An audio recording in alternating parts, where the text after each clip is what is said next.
समाज दो हिस्से में बटा है। एक है हिंदू, जिसको वो हिंदू नहीं कहते हैं, मेजॉरिटी कहते हैं, और मेजॉरिटी कश्मीर में नहीं लागू होगी, जिला में नहीं लागू होगी, लेकिन प्रांत में होगी, देश में होगी। तो उस परिभाषा में मेजॉरिटी हिंदू ही है और कोई नहीं है। और दूसरा है एक ग्रुप कहते हैं, उस ग्रुप में मुसलमान है, क्रिश्चियन है, उसमें उन्होंने जानबूझकर शेड्यूल कास्ट और शेड्यूल ट्राइब को भी जोड़ दिया है। और वो कहते हैं कि इस ग्रुप जो है, जब भी कोई हिंसा होगी इस ग्रुप के विरुद्ध में हुआ या इस ग्रुप में किसी को चोट आया, उसी को देखेंगे। मेजॉरिटी को कोई चोट आए, बलात्कार हो, हत्या हो, इस बिल से कोई कार्रवाई नहीं कर सकते। ये जब विधान में आ जाएगा, ये हमारे कानून बन जाएगी, तो इस कानून का प्रयोग नहीं हो सकेगा। तो इसी प्रकार से जैसे बताया गया, गुप्ता जी ने बताया, आर्टिकल 70, 71, 72 या सेक्शन 70, 71, 72, उसमें लिखा है कि एक मुसलमान पुलिस स्टेशन जाकर के कंप्लेंट देता है, तो पुलिस का जिम्मेदारी क्या है? जिम्मेदारी है कि इस कंप्लेंट को रजिस्टर करना है एफआईआर में, और ये मानकर चलना है कि ये सत्य है, और बाद में इन्वेस्टिगेशन में पता लगे तो बदला जा सकता है। कॉग्नाइजेबल ऑफेंस में तो पुलिस ही गिरफ्तारी कर सकती है, आपको कोर्ट की जरूरत नहीं। ये भयंकर है। उसी प्रकार से ये माना जाएगा कि जैसे आज मैं आपको भाषण दे रहा हूं, यहां से निकल के आप जाकर अपने मोहल्ले में किसी मुसलमान को थप्पड़ मार दो या कुछ उसको जख्म कर दो, तो ये माना जाएगा कि मैं भी आपको उत्साहित किया है, और मेरे उत्साह, आप हमसे उत्तेजित होकर हमारी भाषण को सुनकर आपने जाकर ये किया है। बाद में हमें सफाई देना होगा, वो छोड़ सकते हैं, परंतु वो लंबा चलेगा। तो इसीलिए ये एक दूसरी बात है कि आप कोई एक आपके ग्रुप से जाकर हिंसा करेगा तो सारा ग्रुप का जो नेतृत्व है वो भी दोषी है, ये माना जाएगा। कोई प्रवचन कर रहा है साधु, और ये ज्यादातर मैं बता रहा हूं, ये साधु को निशाना के में है, हम लोगों को कम है उसमें, हमारे लिए तो दूसरे धाराएं हैं। पर साधु समाज को काबू में लाने के लिए किसी प्रवचन से कोई उठकर चले जाएं और हिंसा करें, तो फिर सेक्शन 7 के अनुसार वो जो साधु है जिसने प्रवचन किया, वो है मुख्य प्राथमिक दोषी। फिर मान लीजिए ये तो सेक्शन 8 है। सेक्शन 7 में ये भी है कि एक देखता है कोई कि एक हिंदू पुरुष और एक मुसलमान महिला दोनों एक घर में ठहरे हैं। अब उनका शादी हुआ होगा, लेकिन ये प्रिजम्पशन होगा, यानी ये एक प्राइमा फेसी ये माना जाएगा कि इसने उसको जबरदस्ती रखा है और उसकी बलात्कार की है, ये पहला माना जाएगा। उसके बाद जांच के बाद उनकी शादी है, ये सब पता करके उनको छोड़ा जा सकता है। ये लिखा है सीधा। अब वो जो मैंने ग्रुप की बात की थी, वो सेक्शन 15 है, 7 ये है। इसी प्रकार से आपको इन्होंने कहा है इसमें कि एक national authority of communal harmony बनेगी, जो प्रांतों को आदेश देगी कि क्या करना है। अभी तो बिल्कुल ये तो टोटली अनकॉन्स्टिट्यूशनल है। और ये national authority of communal harmony को, ये national authority for communal harmony कौन बनाएगा, कौन होंगे उसमें? अधिकांश इन्हीं के लोग होंगे। कौन है इनके लोग जिन्होंने ये बिल बनाई? ये महारथी लोग, हर्ष मंडल, नक्सलाइट, कम्युनिस्ट, पागल, यानी एक ही बात है तीनों। फराह नकवी, मैं नहीं जानता हूं, पता नहीं आप में से कोई जानता है? हैं? हाँ, ऐसे ही है। गोपाल सुब्रमण्यम कौन है? उसने कहा कि राम मिथ्या है और डंडा पड़ी उसको सुप्रीम कोर्ट में राम सेतु केस में, तो फिर वो एफिडेविट वापस हुआ। माजा दारू वाला, दारू वाला, नजमी वजीरी, पीएल जोस, प्रसाद सिरीवेल्ला, तीस्टा सेटलवाड, इसका नाम कहीं सुना है मैंने, बहुत सच बोलने वाली है, मैंने सुना है। उषा रामनाथन, वृंदा ग्रोवर, ऐसे लोग उसमें हैं। यह है ड्राफ्टिंग कमेटी। इनमें से कोई मशहूर वकील नहीं है, कोई ज्ञानी नहीं है, कोई किसी ने एक संविधान में पुस्तक लिखा है, नहीं है। इनका एक ही क्वालिफिकेशन है, सब सोनिया गांधी के चमचे हैं, बस, इससे ज़्यादा नहीं है।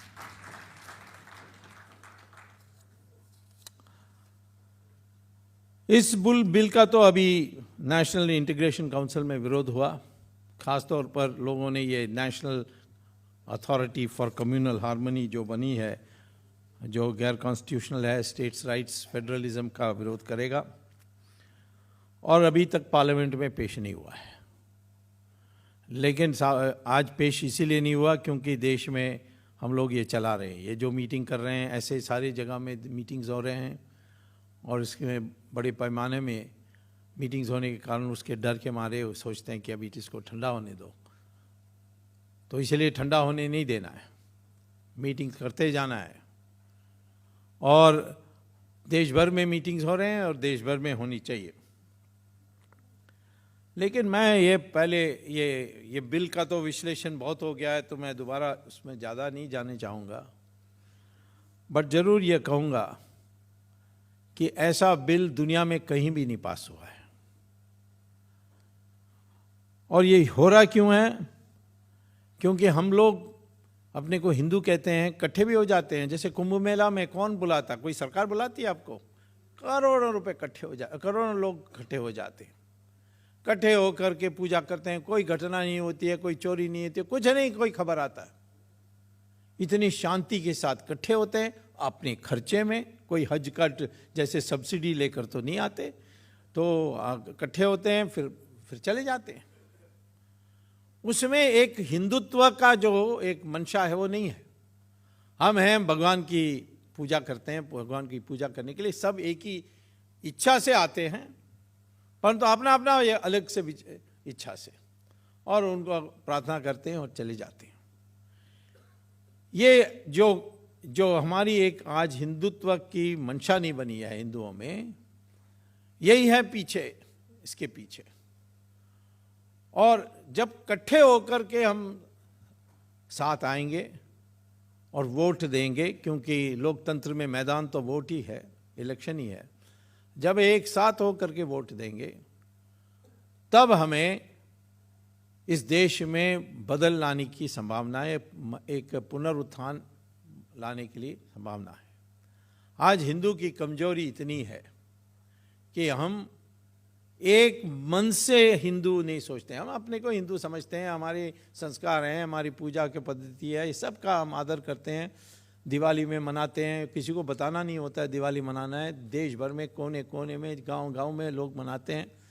एक जैसे कम कोई हिंदू हैं, परंतु हिंदू उस प्रकार से एक मन का हिंदू नहीं है। हम व्यक्तिगत हिंदू हैं, परंतु राष्ट्रीय हिंदू की जो चेतना है वो नहीं है, और उसी का फायदा उठा रहे हैं ये लोग। मुसलमान इकट्ठा वोट डालता है, क्रिश्चियन इकट्ठा वोट डालता है, हिंदू इकट्ठा वोट डालने के लिए कहेंगे तो कहते हैं कम्युनल है। तो ये हमें एक मंशा पैदा करने के लिए तैयार कर रहे हैं कि हम किसी बात पर इकट्ठे ना हो, हिंदू का नाम लेने के लिए हमें शर्म आए।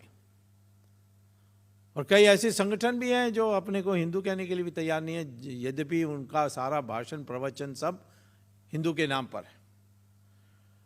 तो मैं आपसे ये पूछना चाहता हूं कि हमें जरा इस पर सोचें। ये हमारी इतिहास नहीं है। ये कोई लोग कहते हैं देखो हम तो पिटते आए हैं, इसीलिए पिटते आए हैं कि हम बिखरे हुए थे, ऐसा नहीं है। हम लोगों का सभ्यता इतनी थी कि जो हमारे आपस में जो हम धर्म के आधार पर व्यवहार करते थे, उन्होंने हमने शत्रुओं जो बाहर से आए उनसे भी की थी। हमारी धर्म थी कि कोई भी युद्ध सूर्य उदय होने के पहले शुरू नहीं होगी, और जैसे सूर्य के अस्त होगा वापस युद्ध विराम और वापस तंबू में रात को सो और सुबह फिर आना। आप जानते हैं ऐसे ही होता था। खेत में लड़ाई नहीं होगी, जहां जनसंख्या है, जहां गांव है, वहां नहीं होगी, खुला मैदान में होगी जंग, लड़ाई होगी, युद्ध होगी खुले मैदान में, कुरुक्षेत्र जैसा। रावण भी जब युद्ध किया तो किला से बाहर निकला राम से युद्ध करने के लिए। ये नहीं कहा कि किला के अंदर आकर दिखाओ, जैसे यूरोप में होता था, किला के अंदर जाना पड़ता था। तो खुले आम आ जाए। और तीसरा, हारने के बाद माफी मांगोगे तो सब लौटा करके उसको सम्मानपूर्वक विदा करना। और पृथ्वीराज चौहान ने मोहम्मद गौरी को कितने बार माफ किया? 16 बार। एक बार से ज़्यादा नहीं होना चाहिए था। ये तो पृथ्वीराज चौहान की मूर्खता थी। परंतु ये सारे नियम जो बने थे, ये हमारे देश के आपस में जब लड़ाई होती थी हम इस नियम का पालन करते थे। एक बार वचन दे दिया कि मैंने गलत किया, क्षमा मांग लिया, तो दोबारा नहीं आना है। परंतु गौरी उस संस्कृति का था ही नहीं। वो रात को आया, शहरों में नगरों में घुसा, तो इसके लिए हम तैयार नहीं थे। और मौका मिला कभी कभी, जैसे पृथ्वीराज चौहान के फादर इन लॉ ने, जयचंद ने उनका साथ दिया, और इसीलिए पृथ्वीराज चौहान हार गए और उसके बाद सारी रास्ता खुल गए। और इसीलिए जब शिवाजी गए और अफजल खान ने उनको दावत में बुलाया, तो उनको पता था कि कोई संस्कार का तो नहीं होने वाला है वहाँ। तो पूरी तैयारी के साथ गए। तो उन्होंने कहा और गला लगाओ, तो उन्होंने पंजा को उसके शरीर के अंदर कर दी और जहर से वो मर गए। तो लोगों ने, कई जवाहरलाल नेहरू भी लिखा, ये तो बड़ा गद्दारी थी कि भोजन में बुलाया और इसने उसको मार दिया। शिवाजी ऐसे नहीं थे। वो पहले राजा थे जिनको समझ में आई कि नियम बदल गया है, तो जिनके साथ लड़ना है तो हम भी अपनी नियम, अपने आपद धर्म के आधार पर नहीं, आपद धर्म के आधार पर हम युद्ध करेंगे। इसलिए ये विजय हुए। हमने पूजा की, जो भी हारे, जैसे राणा प्रताप हार के घास की रोटी खाए, लेकिन वो झुके नहीं। उसके जो रिश्तेदार थे मानसिंह जयपुर में, वो तो महल में रहे, क्योंकि उन्होंने अकबर को हिंदुस्तान की बादशाह मान ली। तो अकबर ने उसको सब दे दिया, पर उन्होंने कहा नहीं, मैं घास की रोटी खाऊंगा। तो आज तो राजस्थान में पूजा होती है राणा प्रताप की, मानसिंह को कोई नहीं मानता है कि बड़ा होशियार आदमी निकला, ये तो महल में ही रहा बचपन से अंत तक, सुख ही पाया। ऐसा हम नहीं सोचते। वैसे ही रानी झांसी, सुभाष चंद्र बोस, दक्षिण में रानी चेन्नम्मा कर्नाटक में, और तमिलनाडु में कट्टबोमन, जिनको अंग्रेज़ों ने फांसी दिया था, और राजा था, उसको फांसी दिया चौराहे में, लेकिन उसी की पूजा होती है। तो हमारे देश में हम लोगों ने कभी नहीं भूला, जो साहस के साथ हारे भले परंतु हिले नहीं, झुके नहीं, ऐसे लोगों को हमने पूजा की। हमें कई नियम, नए नियमों का सीखना होगा, क्योंकि ये जो विदेशी आ रहे हैं आज, ये नए तरीके से आपके साथ लड़ रहे हैं, आपके दिमाग में घुस रहे हैं। अब वो युद्ध नहीं होगा कि बड़ी सेना आएगी, सीमा पार करेगी, ये तो दिमाग में करेंगे, नए नए तरीके से आपको कंट्रोल करेंगे। आज हमारे कई मंत्री के कंट्रोल पाकिस्तान के हाथ में है। क्यों? क्योंकि वो हवाला के ज़रिए पैसा भेजते हैं। 2G का पैसा ऐसे ही गया है, दुबई जाती है, दुबई में से वहाँ से वो फिर ट्रांसफ़र होती है डॉलर में अकाउंट में, और दुबई में आप कोई फाइनेंशियल काम नहीं कर सकते जब तक ISI को आप दक्षिणा नहीं दोगे। तो ये सारे हवाले वाले उनको बताते हैं कौन सा मिनिस्टर का कितना अकाउंट, कितने पैसा हम जमा कर रहे हैं, सारे इनके पास हैं। और इसीलिए ये रोना कि ये क्या अफजल गुरु, उसको अभी तक फांसी क्यों नहीं दिया? किसी मंत्री को हिम्मत है उसको फांसी देने के लिए? उसका बैंक अकाउंट पेपर में आ जाएगा तो बर्बाद हो जाएगा, इसलिए नहीं करेगा। कसाब चिकन तंदूरी खा के, कसाब खुद कहता है कि इतना सुखी जीवन मैंने पाकिस्तान में कभी नहीं पाया था जो इंडिया के जेल में मुझे मिल रहा है। तो ये सारी ब्लैकमेल हो रहे हैं।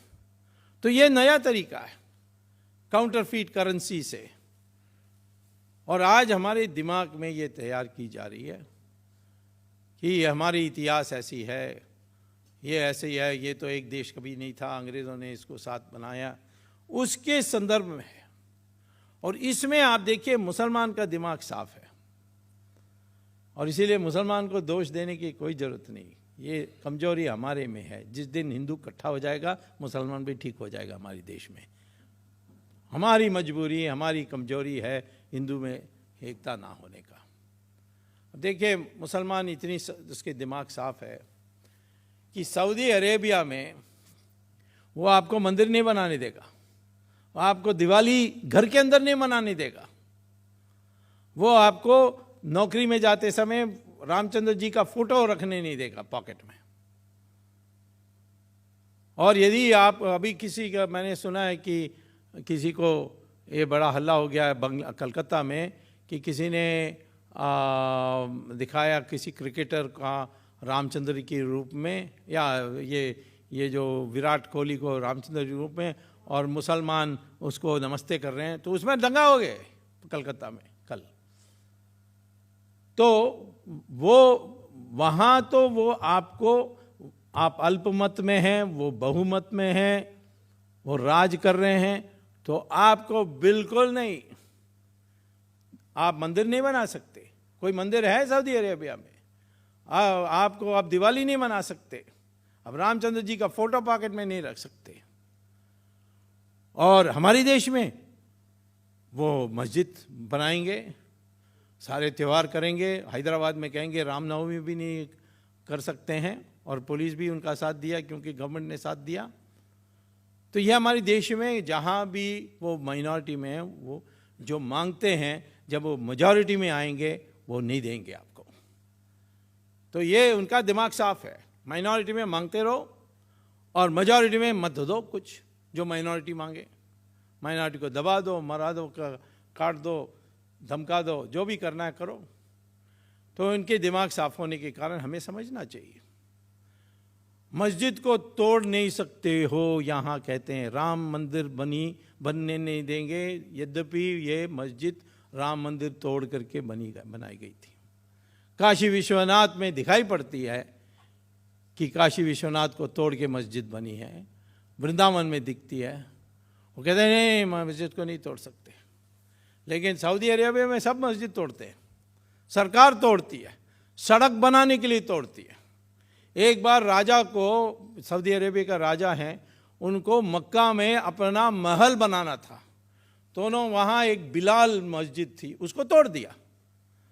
अब कई लोगों ने कहा कि कम से कम इसको नहीं तोड़ना चाहिए था, क्योंकि ये बिलाल मस्जिद वो मस्जिद है जहाँ मोहम्मद नमाज पढ़ता था, तो कम से कम इसको छोड़ देते। तब सऊदी अरेबिया ने बयान निकाला, औपचारिक बयान, कि ये जो लोग कह रहे हैं ये मूर्ति पूजा के रास्ते में आ गए हैं। नमाज पढ़ने की सुविधाजनक है मस्जिद, और इसीलिए मस्जिद को तोड़ के दूसरी जगह बनाई जा सकती है। और इसीलिए हम वो जो मस्जिद है उस मस्जिद को दूसरी जगह में बनाएंगे। मोहम्मद वहाँ नमाज पढ़े तो क्या है, वह मूर्ति पूजा नहीं मानते।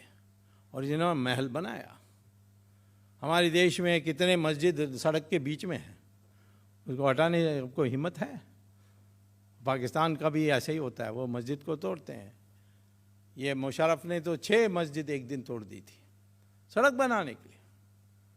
तो हमारे देश में वो कहेंगे नहीं मस्जिद नहीं तोड़ सकते, परंतु जहाँ वो मेजॉरिटी में वहाँ मस्जिद तोड़ सकते हैं। उनका दिमाग साफ है, आपका दिमाग साफ नहीं है।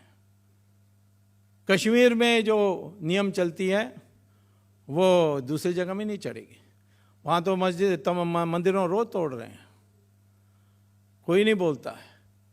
वहाँ से उन्होंने हिंदुओं को भगा दिया बाहर और वो कैंप में ठहरे हैं। हम क्या कर पा रहे हैं? इन सबको वापस भी नहीं भेज सकते हैं, वो मार देंगे तो उनको मार काट देंगे। हम कुछ कर तो सकते हैं। हमारे देश में 1 करोड़ भूतपूर्व सैनिक हैं, उसमें से 10 लाख को छांट लीजिए जो आज भी युद्ध करने की स्थिति में हैं। उनको पैसा और हथियार दे दीजिए और कश्मीर में जाकर बसिए। तब हम कर सकते हैं, एक हवा पैदा कर सकते हैं, एक माहौल पैदा कर सकते हैं जिसमें बाद में कश्मीरी पंडित जा सकेंगे। पर उसके लिए हिम्मत चाहिए। लोग कहते हैं वो 370 धारा रास्ते में आ जाएंगे, पर 370 धारा तो बनी थी कि ये जो धार्मिक अनुपात है इसमें बदल नहीं आनी चाहिए, लेकिन टेररिस्ट ने तो धार्मिक अनुपात को बदल दी, हिंदुओं की संख्या को 0 कर दी वहाँ। तो ये तो 370 के खिलाफ ही है। तो हम तो 370 के मदद के लिए 10 लाख भूतपूर्व सैनिक को भेजने चाहते हैं। इनको 370 हटाना है तो अलग बात है, वो भी हट सकता है। पार्लियामेंट की वोट की जरूरत नहीं है, सिर्फ राष्ट्रपति का एक नोटिस चाहिए, एक बयान चाहिए कि ये हट गया। 370 धारा पढ़ो, वो एकमात्र धारा है कॉन्स्टिट्यूशन में जिसके को हटाने के लिए आपको पार्लियामेंट की वोट की जरूरत नहीं है। मैक्सिमम आप कह सकते हैं कि गवर्नर से सलाह कर लो, और गवर्नर तो आप ही अपॉइंट करते हैं। आप अच्छे आदमी को, हमारे रामा जोइस को दोबारा गवर्नर बना दो कश्मीर का। तो ये सारी चीज़ें मंशा के सवाल है। मैं मुसलमान को इसीलिए दोष नहीं देता हूं कि जब आप इतनी कंफ्यूजन में हो, वो क्यों आपकी बात माने। ऑस्ट्रेलिया में एक दिन वहाँ एक इमाम ने कह दिया कि ऑस्ट्रेलिया का यूनिफॉर्म सिविल कोड हमारे मुसलमान के लिए अच्छा नहीं है, हमें शरिया चाहिए। तो ऑस्ट्रेलिया का प्राइम मिनिस्टर एक महिला है, उसने कहा कि आपको शरिया चाहिए तो दूसरा देश ढूंढो, ऑस्ट्रेलिया में नहीं मिलने वाली है। तो उसी के दूसरा दिन में सारे मुसलमान के एसोसिएशंस ने प्रस्ताव पास किया कि ये मुल्ला पागल है, हमें यूनिफॉर्म सिविल कोड बहुत पसंद है, हम उसी को मानेंगे। अमेरिका में भी यूनिफॉर्म सिविल कोड है, हिंदुस्तान में नहीं है, क्योंकि वो जानते हैं कि हमारी मेजॉरिटी पिलपिला है और अमेरिका और ऑस्ट्रेलिया की जो मेजॉरिटी है वो मजबूत है, एक साथ वोट करने वाली है और वो पीट देगी। अमेरिका के न्यूयॉर्क टावर्स को बम किया, वो अफ़गानिस्तान से आए, कोई सबूत वबूत अमेरिका ने नहीं दिया, जाकर अमेरिका अफ़गानिस्तान को कब्जा कर लिया। हमारे यहाँ इतने कैंप्स हैं पड़े हुए हैं, उसको बमबारी करनी चाहिए हमारी एयरफोर्स से, परंतु हमारे मंत्री को कहीं अकाउंट बाहर निकल जाएगा स्विट्ज़रलैंड का, वो डर के मारे वो मरे हैं। तो इस परिस्थिति में आपको यही सोचना है कि आज समस्या है हमारी मंशा का, और उस मंशा पर प्रहार हो रही है। ये उस मंशा, इस मंशा को बदल के आज एक विराट हिंदू बनने की आवश्यकता है। जिस दिन आप विराट हिंदू बनेंगे, मैं नहीं कह रहा हूँ कि कोई हिंसा करनी चाहिए, आपकी संख्या पर्याप्त है। जैसे आपकी संख्या की एकता हो गई है, सब इकट्ठे हो गए हैं, इकट्ठे होकर वोट डालेंगे तो पहला हिंदू सामने आएगा मुलायम सिंह यादव। वो कहेगा मैं भी हिंदू, मैं धोती कुर्ता पहनता हूँ, रोज हनुमान का पूजा करता हूँ। ये सारी बातें सही भी है, वो धोती कुर्ता पहनता है और वो हनुमान का पूजा सुबह करता है, और जब आपको वो देखता है कि आप हिलने वाले नहीं हैं, वो आपको रास्ता भी दे देगा। मैं जब मंत्री था, लॉ मिनिस्ट्री मेरे हाथ में थी, तब मेरे कमरे में आए थे एक सेशंस के जज, जिसका नाम था पांडे। उसने कहा मैं आपके पास आया हूँ क्योंकि मेरे साथ अन्याय हुआ है। मैंने कहा क्या अन्याय हुआ? कहा कि मुझे हाई कोर्ट बनने की चांस आई थी और वीपी सिंह सरकार ने मुझे मेरा नाम काट दिया। मैंने कहा क्यों काटा? तो उन्होंने कहा क्योंकि मैं फैज़ाबाद का सेशंस जज हूँ और मैंने ताला खोलने की आदेश दी, उस कारण से नहीं दिया। मुझे विश्वास नहीं हुआ तो मैंने फाइल मंगवाया तो देखा वीपी सिंह की लिखी हुई है कि इस आदमी को कतई नहीं बनाना है क्योंकि इसने ताला बाबरी मस्जिद का ताला खोलने की आदेश दी। कांग्रेस को पसंद नहीं है मेरी बात, मुझे लगता है ये एनडीएमसी उन्हीं का है। तो फिर मैंने कहा कि उसको अच्छा तुम्हारे साथ अन्याय हुआ है, परंतु मेरी समस्या है कि हमारी जो चंद्रशेखर के प्रधानमंत्री थे, ये सरकार के मुख्यमंत्री जो उत्तर प्रदेश का है वो तो मुलायम सिंह है, तो मुझे उससे सलाह तो करनी पड़ेगी। तो मैंने मुलायम सिंह को फ़ोन किया। मैंने कहा मुलायम सिंह, मैं फ़ोन कर रहा हूँ आपको सूचना देने के लिए, आपके से सलाह लेने के लिए नहीं। तो उन्होंने कहा क्या सूचना है? मैंने कहा वो फैज़ाबाद का जो सेशन जज है उसको मैं हाई कोर्ट जज बनाने वाला हूँ।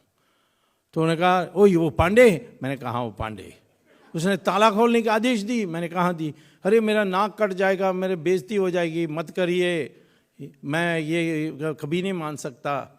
तो मैंने कहा मैंने कभी आपकी सलाह मांगने के लिए फ़ोन नहीं किया, मैंने सिर्फ आपको सूचना देने के लिए, ताकि अखबार से ना आपको पता लगे, मैं पहले बता रहा हूँ कि इसको जज बना रहा हूँ। तो फिर उन्होंने कहा अच्छा आपका दिमाग बन गई है तो फाइल मुझे भेज दो और मैं आपके लिए रास्ता ढूंढ दूंगा।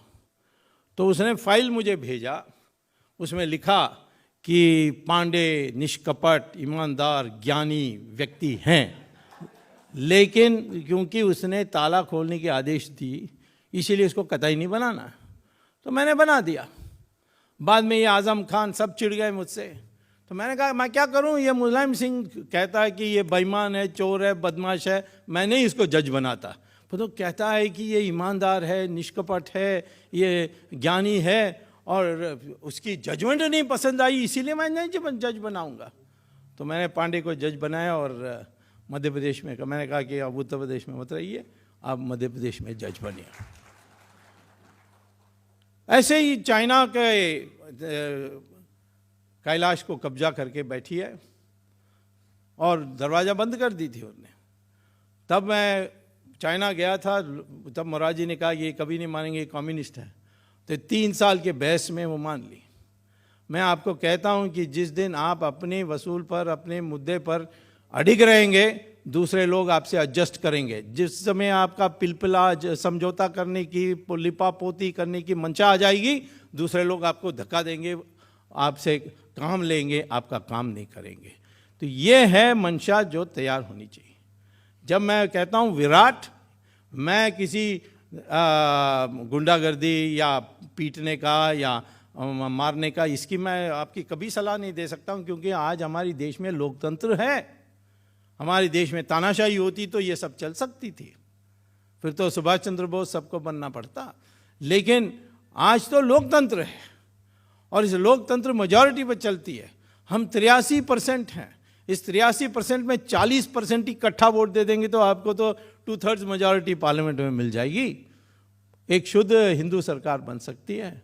आपको 50 MP जो निसंकोच आपको हिंदू, अपने को हिंदू कहने के लिए तैयार हैं, तो फिर वो 50 के बिना कोई सरकार चला ही नहीं सकती है, पार्लियामेंट चल ही नहीं सकेगी, 50 से ही चल जाएगी। परंतु वो अपनी दृढ़ता होनी चाहिए। तो ऐसे आज मैं कहूँगा इस बिल के ज़रिए लोगों को तैयार करनी चाहिए। मैं ये कहता हूँ कि इस बिल को लेकर जहाँ जहाँ भी आप हैं वहाँ पुलिस स्टेशन में जाकर एक कंप्लेंट दे दीजिए कि Sonia Gandhi section 153A, 153B, 295A, 5052 में अपराधी है और इसीलिए FIR रजिस्टर करिए। पुलिस को हिम्मत नहीं होगी, वो ना कहेंगे, वो ना लिखित में लेकर आ जाइए। मुझे 200 ऐसे नाम मिल जाएंगे तो मैं सुप्रीम कोर्ट में जाऊंगा और कहूंगा कि आदेश दीजिए पुलिस स्टेशन को कि वो FIR रजिस्टर करें। तो जो सेक्शन है पहला 153A, दूसरा सेक्शन है 153B, तीसरा सेक्शन है 295A और चौथा सेक्शन है 505(2). अब 153A एंड B रखने से पर्याप्त है, ये जरूरी नहीं है कि आप सारा दें, वो बाद में भी जोड़ा जा सकता है। जैसे मैंने राजा को पहले बनाया, अब चिदम्बरम का पीछे पड़ा हूँ, तो ये हमारी क्रिमिनल लॉ में कभी भी जोड़ सकते हैं, जैसे मसला आएगी, जैसे जानकारी आएगी वैसे कर सकते हैं। तो आप एक सेक्शन दे दीजिए या सारा सेक्शन दे दीजिए आईपीसी में, और सिर्फ जा कर के एक तरीके ये मसौदा सोनिया गांधी ने तैयार की है, ये हिंदू की दिल में ठेस पहुंचती है, ये देश में एक अराजकता पैदा करने की साजिश है, और इसीलिए हम इनके ऊपर एफआईआर चाहते हैं। तो पुलिस उसको स्वीकार करेगी आपकी चिट्ठी को, और फिर ना आपको लिखना पड़ेगा उनको, और ना लिखने के बाद वो ना मुझे दे दीजिए, और मैं उस सबको इकट्ठा लेकर के कोर्ट में जाकर कहूँगा सोनिया गांधी पर के नाम पर एफआईआर दर्ज करिए। तो इसी प्रकार से हम तो इनको चुनौती देते रहेंगे, लेकिन ये सब बेकार होगा जब तक ये आपकी मंशा तैयार नहीं होगी। ये जो हिंदू इकट्ठा होना है, हिंदू विराट होना है, हिंदू कभी हीन भावना नहीं होगी, लिपापोती नहीं होगी, अगर मगर नहीं बोलेगी। ये जब हिंदू खड़ा हो जाएगा, इस देश में किसी को हिम्मत नहीं होगी हमारे साथ खिलवाड़ करने के लिए, तब ही इस देश में हम असली हिंदू राष्ट्र बना सकते हैं। और ऐसे बिल कभी बनाने की किसी को हिम्मत नहीं होगी। ये जो मंशा है बनाने के लिए ऐसे बिल, हमारे देश में जहाँ 83% हिंदू हैं, इस मंशा के विरुद्ध हमारी लड़ाई है। यही मुझे कहना है। धन्यवाद, नमस्कार।